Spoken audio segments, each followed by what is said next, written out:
Well, now we are joined in the WAAF studio by the guys from Dinosaur Pile-Up. Thanks for coming in, guys. Hi. How are you? Hold on, I want to make sure everybody can hear you. It's cool to be in Boston. It's nice to have you back. You guys were just here in July with Shinedown. Yeah, that was killer. That was such a great day. Yeah.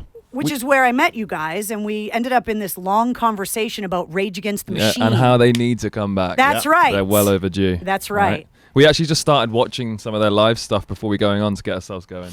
Yeah, what we were watching, was that Leeds and Reading, their performance at Leeds and Reading? I can't remember which one it was. It's so killer. Like, we were watching them the other night, like that just their live Oh, it was sets, Woodstock. Like, it was Woodstock. Oh. And the whole crowd is like one massive pit. Last week, Korn was in town, and they played that Woodstock 99 as well, and I was talking to Jonathan Davis about it, and just how crazy it must have been for him on that stage, because that show, I mean, it was in their prime. It was Limp Bizkit. It was Metallica. It was Korn. It was Kid Rock. Rage Against the Machine. It was nuts. Yeah, I mean, what a show to be at. Yeah.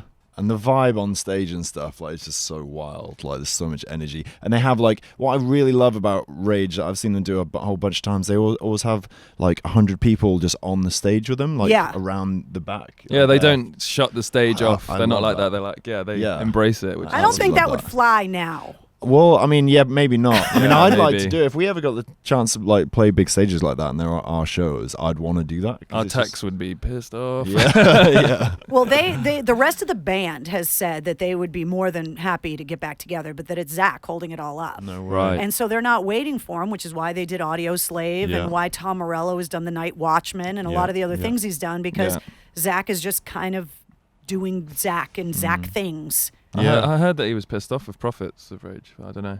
It's just hearsay. Yeah. I don't know. It's a bummer, because obviously, we're both big fans of like Run the Jewels and stuff. And obviously Zach did a track. Was it just one track with Run the Jewels? Yeah. Which was killer.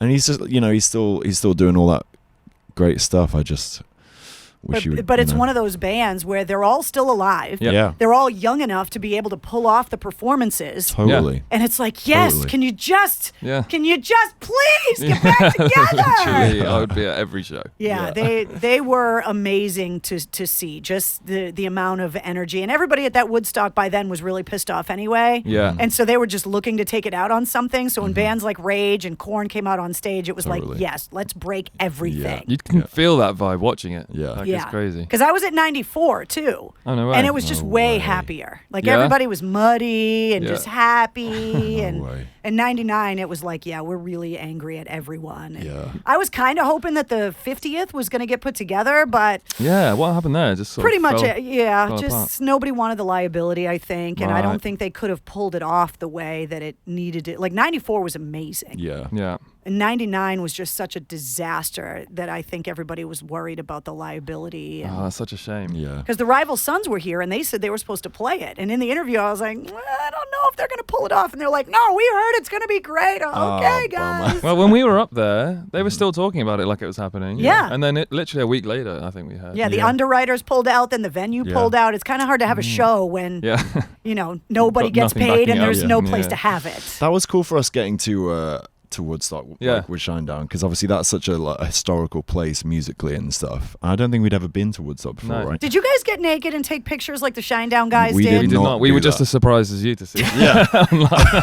I was like, I've known those guys a long time. I saw more of them in that one Instagram photo than I've ever seen.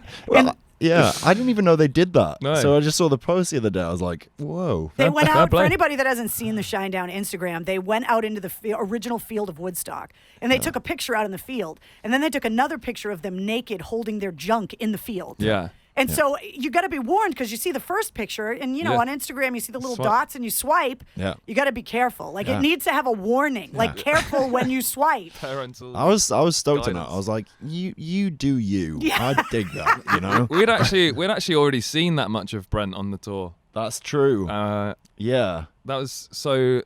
For anybody who doesn't know, they really kindly gave us a backdrop. I was going to ask you about that. So you guys were on tour with Shinedown. Yeah. And anybody that saw you at the Pavilion, which is where I met you, you had this little backdrop that like... Sucked. You can say it. You can say it. Yeah. And then a week or two after you were in Boston, Yeah. you were at a show, and then tell me what happened. So like you said, the little backstory of the banner. That was our crappy little banner. We'd had it for ages. Banners are really expensive. We were proud of it though. Oh yeah, I love that thing. Yeah. Don't get me wrong. No, you were just saying it was crappy. It is. I mean, I love it, but it's crappy. Yeah. You know? It's our crappy. Yeah. Banners are really expensive because they have to be fireproof. Like, you know, they're made out of All the regulations. all the regulation stuff. So they're really, really expensive because of that. So we've been touring our little backdrop for ages. When you're hanging it in stages like Shinedown play, like in the amphitheaters and stuff, we were hanging it up and it literally just looked like a t-shirt. It looked like the mini Stonehenge in Spinal Tap. Like just the little itty bitty banner that came down. And I just remember as it got hoisted at the first show, I was like, oh no. And we had the similar experience, but we just played Download just before coming out to Shinedown's tour. So back in the UK, we played Download, and it was the same thing. Like we hoisted we were in a really good slot on a big stage, and we hoisted up the banner. And we were just like, oh. It reminded me of when I saw NoFX at Reading and Leeds one year, and they made a big song and dance of like a trumpet fanfare as they like hoisted this tiny backdrop, like because they just sort of joke around and stuff. But I was like, this is for real. Yeah. Like we don't have anything else.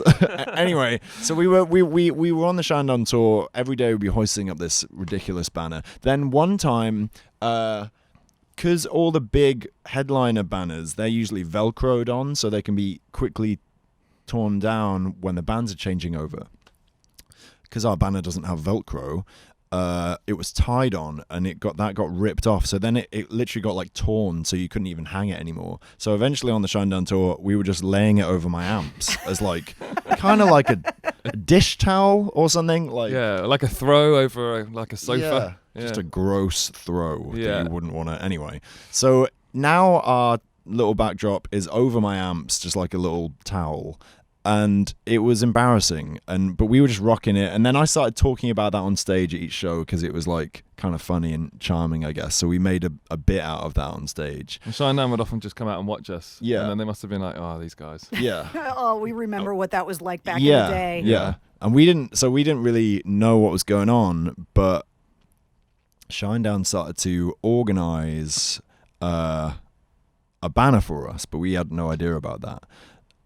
They started to, well, anyway, I'll get to that bit at the end. So anyway, we're on stage in Phoenix. There's about 5,000 people in front of us, and we're playing. And then suddenly through my in-ear monitors that I've got in my ears, I get this Steve, the monitor engineer, he kind of takes care of what we can hear. And he never speaks during shows. Like, you guys wear those things like TV reporters wear, and then your sound guy can talk to you while you're playing. So they can affect what we hear. Yeah. They can talk to us if they need to and stuff like that. Steve would never speak. No. So for him to suddenly come on over the ears, we were like, what? Yeah, and he comes in, he's like, Matt, we've got a huge problem with the sound desk, meaning like the show, something is badly wrong with the show. He's like, we really need to fix this. And I was having a terrible show anyway. There was a guy stood right in front of me, and I can kind of hear a little bit of what's around me when I'm on stage. There's a guy stood right in front of me at the front row of the thing, screaming at me, saying he can't hear me for some reason. Like, so every opportunity he gets that I'm not playing guitar, this guy's just like yelling at me. But not like once or twice. It was like, I can't hear you, turn it up. So every time Matt went to speak, he was like, whoa, dude, can you just be quiet? I literally couldn't even hear myself think. So eventually I'm just like, dude, shut the F up. I'm busy. If you want to hear me, stand for the back or whatever. Like, I lost it. So I was kind of, pissed. And then Steve comes on over the in-ears and says, there's something wrong with the desk. So Matt's like, oh. I'm like, this is the worst. Can we just go get drunk already? Right. This is the worst. So Steve's like, do the bit about the banner. Like, kill some time, do the bit about the banner. I was so pissed that I was like, you rushed through it. You're like, here's our crappy banner. Yeah, I was like, here's our in banner. Like, I was just not in the mood. And then I was like, okay, I've done that. So I started like getting ready to play another song, even though the desk was supposedly broken or whatever like that. And then I hear loads of people screaming at me, including Mike. So from Mike's perspective, he can now see Shinedown's stage crew starting to walk onto the stage behind us all. Like a whole bunch of people. I was like, what's going on here? The only time I've ever seen this happen was another show where Bad Flower got shut down because of like, the weather. So I was like, something's happened. Yeah. We're getting shut down. I'm there screaming at Matt. That's what like, you get for yelling we're at a guy in the getting front row. Right. I was Right. like, damn. So Mike is now like, there's people screaming at me all over the stage, including Mike. So I turn around, see Mike screaming at me. He's like, we're getting cut. Like, we've got to go. So he's like literally getting up from his drum kit and just kind of walking off stage. I was like, what is happening here? Like, there's all these people on stage now. Everyone's shouting. Mike's saying we're getting cut. I was having a total nightmare. And then Shinedown's crew line up, right? Yeah, they line up all by the banner, or like where all the banners are of all the bands. I was like, what is happening right now? So we were like kind of looking at them, and then they all yank this big black drape that's covering all the other bands' banners, and they all yank it and tear it down, and behind that black drape is a enormous, like headliner-sized festival-sized banner, right? Festival-sized banner with Dinosaur Pile-Up across it. So I'm like, what? Like blown away, because obviously my mood was like through the floor 2 seconds ago, and then suddenly I'm looking at like this incredible banner. Yeah. And knowing that it's an expensive gift, and yes, knowing that it's dude. something they had started working on a Yeah. long time ago Right. to Yeah. get it to surprise you. And then we looked left, and all of Shinedown, all of their crew, all the other bands, there must have been like 50 people side of stage watching this thing go down, because everyone knew about it bar us. Like, everyone's watching. We're just like blown away. Obviously, I'm kind of on the clock, so we have to get on with our set, but it was just like so amazing. So you don't really have a chance to say thank you, because obviously we're on stage. Yeah. So then after the set ends, as soon as the set's done, we run backstage and to thank them. And this is where we'll get to the bit that This is Mike where it was- Before ties we in. find out about Brent This, naked. this is where it ties in. Yeah, Okay. yeah. This is how it all ties Yeah. in. But I should say first, when we went to thank them, all of those guys were, I mean, they are the nicest dudes ever. So supportive, so charismatic as well. But as soon as you thank them for anything, they're just so awkward, because they shy away from that. They're like, we're not doing it for that. Yeah. So they were immediately like, we don't want any thanks. We just want you guys to have your own success. And when you do, to be able to, we want you to pay that forward to some other band that needs help in some way, in whatever way that is, which I thought was just That's the very sweetest cool. thing. It's totally inspirational. Yeah, like that just doesn't happen, like in rock or music in general. Like that banner costs a lot of money, and they just spent it on us because they were like, that's what they need, and then they didn't want anything back from that. I just, that was super special. What Mike was saying before is, when we went into their dressing room to thank them, Brent's just stood there almost naked, just wearing a jock strap. Why was he wearing a jock strap? It's I his know. pre-stage routine. I don't know. He wears a jock strap to get ready I don't for his know. shows? Yeah, I don't know. Is that But- how he gets his voice warmed up? I guess, maybe. I don't know, dude. No. He was just stood there getting ready, not wearing anything apart from a Totally jockstrap. comfortable. We're like, hey man, Like, looking looking away, at the not ceiling. knowing where to look. And the whole time he's very comfortable. Like, he's just In his the own most skin, yeah, isn't he? he's just Yeah. the most I've comfortable known him person. a long time. I've never heard about this jock strap pre-show routine. Maybe, Yeah. maybe we've just spilled the beans. Oh, Yeah. you did, because the next time Shinedown's in town, that's question number 1. Brent's jock strap. Brent's gonna be like, you guys. Yeah, right. P.S. We're probably the in guys trouble from now. Dinosaur Pile-Up totally dimed you out on the whole jock strap scenario. Anyway, so we had that whole conversation with Brent just wearing absolutely nothing, and we were like, okay, and he was obviously totally cool Yeah. with it. It was funny, man. Well, when you were here with those guys in July, Yeah.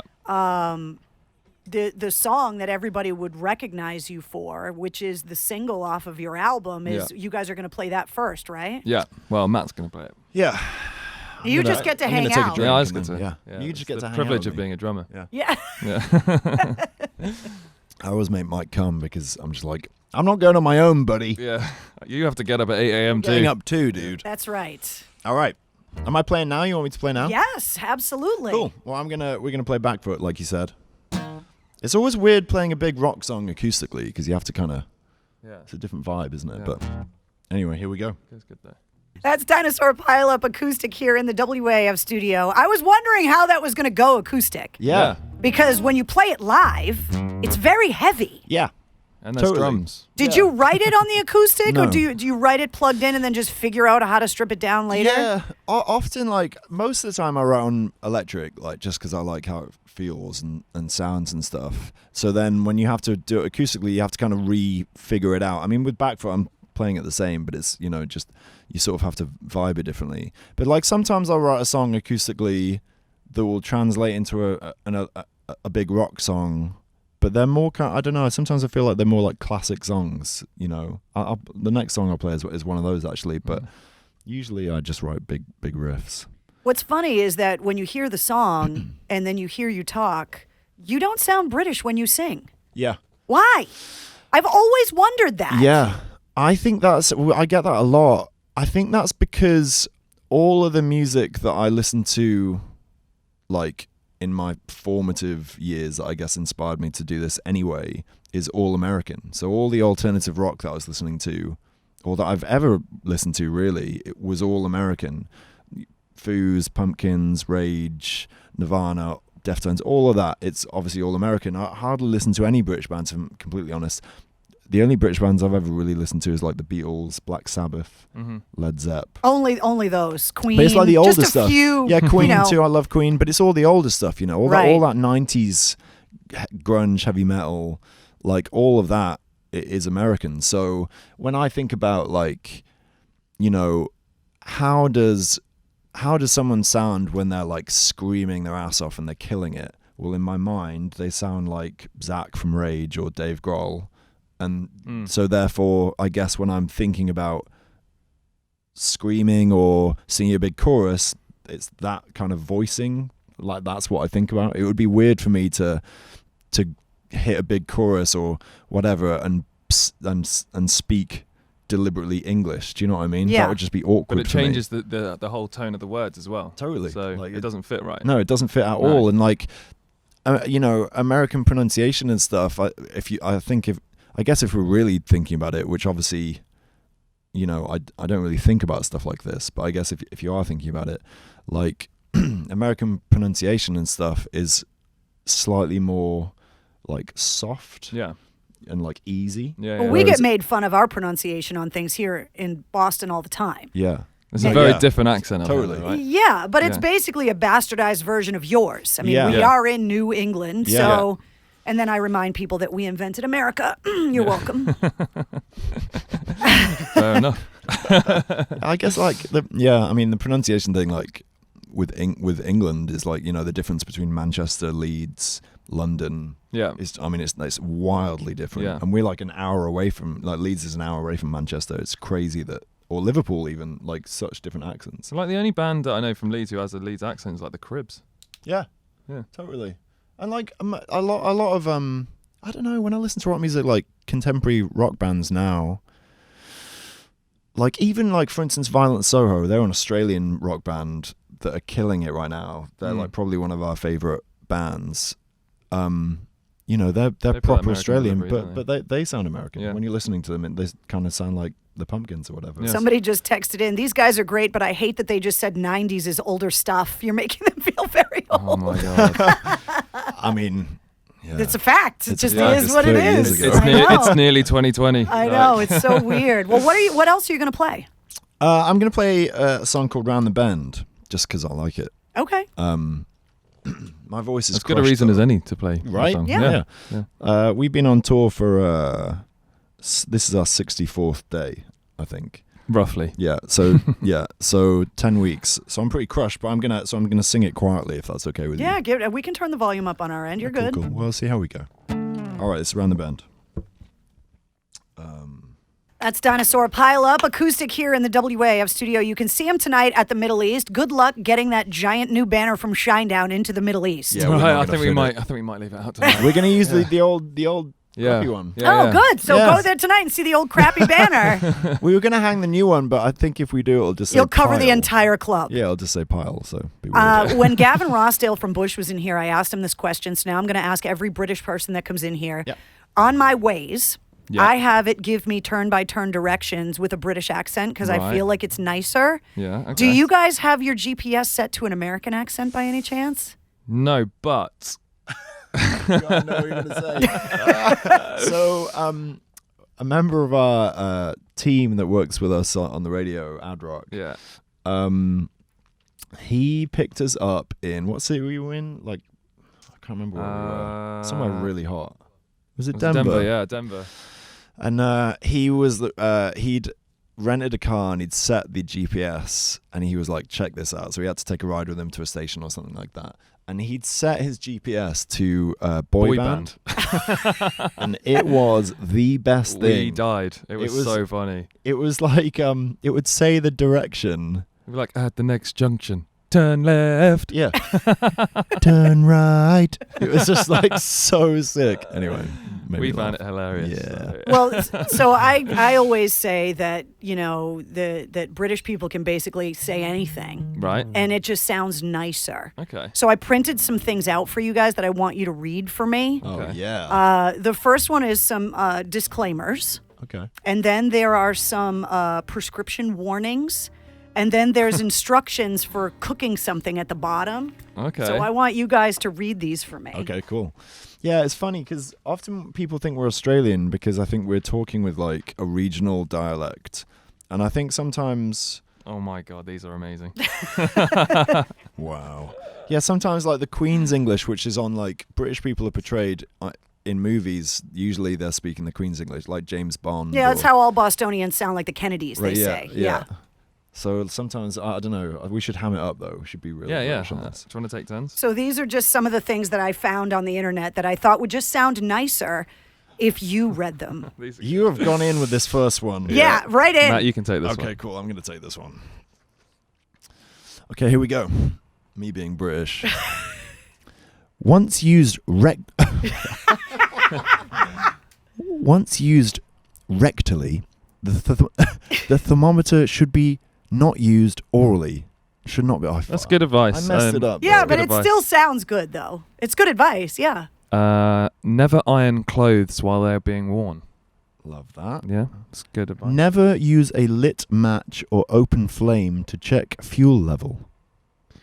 After taking Ambien, you may get up out of bed while not being fully awake and do an activity that you do not know you are doing. The next morning, you may not remember that you did anything during the night. Is that real? Is that for real? These are for real. Wow. Yes, those are for real. I should be taking more Ambien. People have gotten up on Sounds like a Ambien, trip. cooked a full meal, sat down and ate, and then went back to bed and didn't remember doing it the next Wow, day. that's productive, if anything. Yeah, I could probably write a couple of songs doing that. Okay, what I can't even. That's embarrassing. I can't even say that word. Neuropsychiatric. Yeah. Serious neuropsychiatric. I can't do that one. Events have been reported in patients taking Chantix, as well as a lengthy list of side effects, including serious skin reactions, cardiovascular events, night terrors, insomnia, nervous system disorders, and eye disorders. I'd love somebody just to tune in now, listening. Right. Like, what's And going they're like, on? what is Carrie doing? For the love of God. This show has really gone downhill. I know. Patients treated with ropinirole. Where did you get all this stuff? On the interwebs. Ropinirole. What is that, like sheep's wool? Lanolin?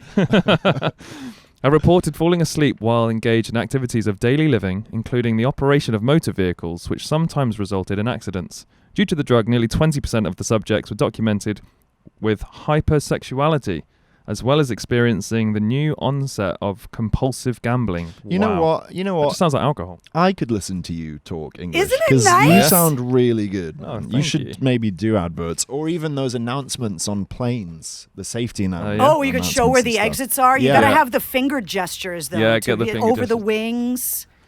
And then this is the instructions, because there are, in fact, instructions on the packaging on how to cook a Pop-Tart. I'm trying Do you this. even know what Pop-Tarts are? Yeah, I Okay. love Pop-Tarts. Freaking love Pop-Tarts. Do they have the American food section at your supermarket we at do. home? Yeah, and yeah. Pop-Tarts are one of the things that are in there, yeah, right? they are. Yeah. But Pop-Tarts crossed over, you know. They're they've not been even there in for a the American section. They're just regular. Yeah. I used to eat It's like- strawberry Pop-Tarts as a Oh. kid all the time. Not straight out of the toaster, though. That will... Oh, yeah. I mean, You I up. can mess you up. Yeah. Well, there's a warning about that. Yeah. Oh, on, right, Oh, okay. yeah. I'm going to, let's try like an advert vibe for this. Say we were the guy in the advert Okay. or whatever. Pop-Tarts toasting instructions. Remove pastry from pouch. Warm pastry in toasting appliance at lowest or lightest heat. Setting for one heating cycle only. Cool briefly before carefully removing pastry from toasting appliance. It's pretty good, Very right? nicely That's done. not bad. No one will ever miscook a Pop-Tart ever again. I pride this program on being educational. I eat those guys raw, dude. Straight out of the bag. Yeah. You're so metal. Don't even mess around. Just eat them. I'll take them neat. But what's the thing it says right down at the bottom line? If pastry is overheated, frosting/filling can become extremely hot and could cause burns. Well, thank you for that. There you go. Thank you for that. We've all been there. Yeah. Well, if you just tuned into WAAF and you're worried that there's weirdness going on, it's because the guys from Dinosaur Pile-Up are testing their British accents on the cooking instructions of Pop-Tarts and the side effects of Chantix. And Chantix, I don't even know what a Chantix is. I'm going to get me That's some the medicine you Chantix take and to Ambien. try and quit smoking. No way. Yeah. Wow. And it, can give you a whole host of We've side got effects. medicine for that. It's called Juul. Well, you guys are playing the Middle East tonight. Yeah. Yes. And then you're headed out on the road with the Offspring and Sum 41, right? To head to Just Canada? announced. Yeah, yesterday it came out. That Yeah. is a ridiculous tour. We right? are so stoked. Yeah, on that's that. pretty awesome. Yeah, That's our first Canadian tour too. It is, yeah. We've only been over to Canada a couple of times, like little one-off dates on other tours that have like jumped in, but that's the whole thing is in Canada, which is wicked. Don't screw around crossing the border No. if you're going from here. No, I think we'll probably fly into Canada, I'd imagine. Yeah, I think so. And I'm going to eat a bucket load of all-dressed Ruffles. What Tim is- Hortons. Oh, what? All-dressed? What is that? Oh, it's a flavour that we found out when we went to Toronto on this leg of the tour. It's like, remember those chips that we did on that tasting thing? Oh yeah. And it was we had to guess what flavour it was, and it was like it's called all dressed. Yeah. It's really hard to describe, Yeah. but it's the best It's flavour delicious. I think I've ever had. It's like paprika, ketchup, maple syrup. I mean, I think it literally smoked ham. is literal. It's just think they've it's just all put everything in it. On a chip. Yeah, So good. yeah. Yeah. I'm stoked. And also, We'll bring you like, some back. Yeah, we- please. what festival was it we played a couple of years back? Was it Carolina Rebellion. Something like that. And Sum 41 were on the same stage as us. Oh yeah. And we got to watch them side of stage, and it was They just still killer. kill They it. absolutely rip. They're Like screaming every crazy. word. Yeah. Yeah. And like and the Offspring, obviously we love the Offspring, and Pete on drums for the Big Offspring brother, is a total dude, and we've hung out with him a couple of times, and it's cool because we have a look, like we're fans of them, and like Pete's really into dinosaurs, so we kind of stay in touch a lot. So it's nice that we've kind of been able to. And Brown Sound dropped us a message as well, which was really nice. Yeah, that's So, cool. yeah. Can I ask you, because somebody on the text line from 603 is asking how you got your name. Is that Godzilla thing that I read on the King internet? Is Kong. that true? It's King Kong. It Yeah, was King King Kong. Kong? It is true, yeah. We watched, years ago, but I watched that Peter Jackson remake of King Kong. It has Jack Black in it, and I love Jack Black, but that movie is ridiculous. It's really, terrible. really bad. And I watched it with a couple of buds, and when we left, because it has that scene where there's a literal dinosaur pile-up, and I left and I was like, okay, I'm betting you that the next band I make, I'm going to call it Dinosaur Pile-Up. Not really intending to, but when I wrote the first songs for Dinosaur, I couldn't think of a name to save my life, so I called it that. I was like, whatever, I'll just call it Just Dinosaur save it Pile-Up. under Dinosaur Pile-Up. Yeah. And then that ends up being the band that works. Yeah, and I didn't realize we'd, still be talking about that. Well, I'm Here so we are. glad you guys came up and hung out. Thank you so much for coming into the studio. Yeah, and, thanks for having us. Go out to the Middle East tonight. Details on the show are up on the concert page at WAAF.com. And the next time you come back, will you come back to the studio the next time you're in We would Boston? absolutely Oh, love of to. course. And then I'll take you on the Mistress Carrie tour of Boston. Yeah, Oh, that'd be great. Yeah, I'll take you on the touristy things. They're about the Revolution. You guys will love it. That would be Awesome. cool. Yeah, that'd be Like- really like cool. Facebook Live it or whatever. So I want to we go can to see where Salem we're as well. going. That's near here, right? Salem. Yeah. Yeah, we spoke Yeah, about that's very cool, especially Yeah. in October. You want to Yes, go up I'd there love for to sure. Oh yeah. Yeah. Halloween party. Yes, Yeah. exactly. Come back. Bring it back. Yeah, let's do. All right, we'll be back. We'll go in commercial free coming up next with the WAAF Workday Blitz 2.